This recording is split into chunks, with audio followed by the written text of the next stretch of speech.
Hello everyone, Pat Farabee here. This is a video response to Nicotine 2, and it's been about 3 or 4 months since he posted the video I'm responding to. In fact, I don't even remember which video it is exactly, because being a lazy bastard, it's taken me this long to respond. So I'm going to have to apologize if I don't get his question correct. But in essence, the question was, why is it so easy for people to accept concepts such as multiverse, alternate dimensions, things like that? Basically, the concept that maybe we are a subparticle in some other universe. Because these sorts of theories have no real evidentiary support. I mean, there's no direct evidence to suggest that there is such a thing going on. It's all basically just theory. Okay, let's talk real quick about that term, the universe.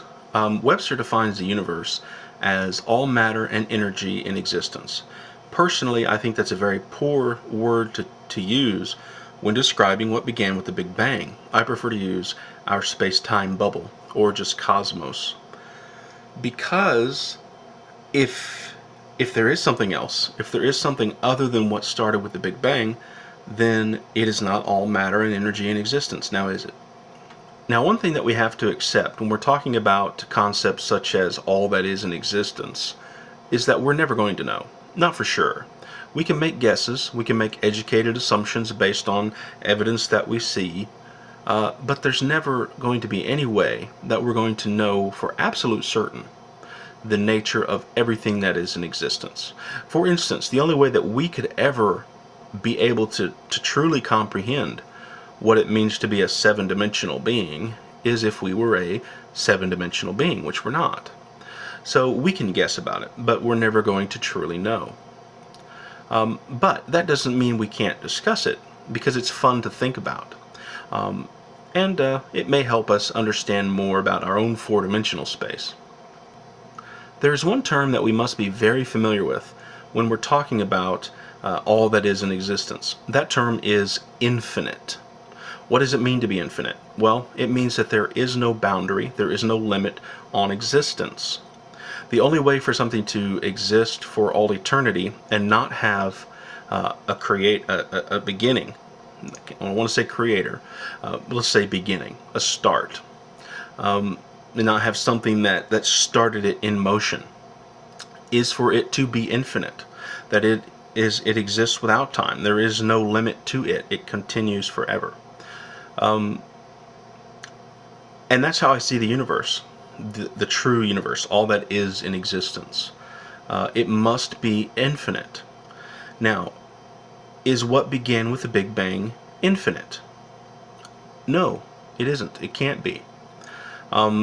You can see very, very readily that it is not infinite.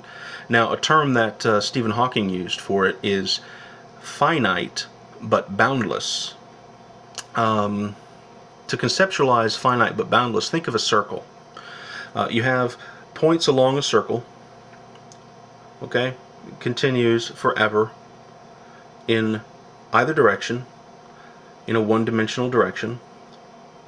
It is boundless, that is, you will never run into a wall no matter how far you travel, but it is still finite because as we look into it from the outside, we can see that it is definitely a circle. And so it's the same sort of concept. From our perspective, our universe, our cosmos is boundless, but it must be finite. Give you a couple things to back that up. One, when the Big Bang began, when it occurred, all of this energy was compacted into a singularity. Some think it was an actual zero-dimensional singularity. Some think it was a three-dimensional space, but very small. It doesn't really matter, because a few seconds after that, our universe had a volume. It had a specific volume, and it had a specific energy that was contained in that volume. Now, since then, it has expanded. Maybe the energy's increased. I don't know. But we know for a fact that it must have a volume at that point. Now, if it has a volume, We can measure the energy in it, therefore it's finite. Now the fact that it's expanded doesn't mean that it's infinite, it means that it's simply very, very large. Light speed in all directions doesn't mean that it's infinite, it means it's very, very large. So it is still finite. Now, some people say that no, it's truly infinite. Well, if it is infinite, how is it expanding?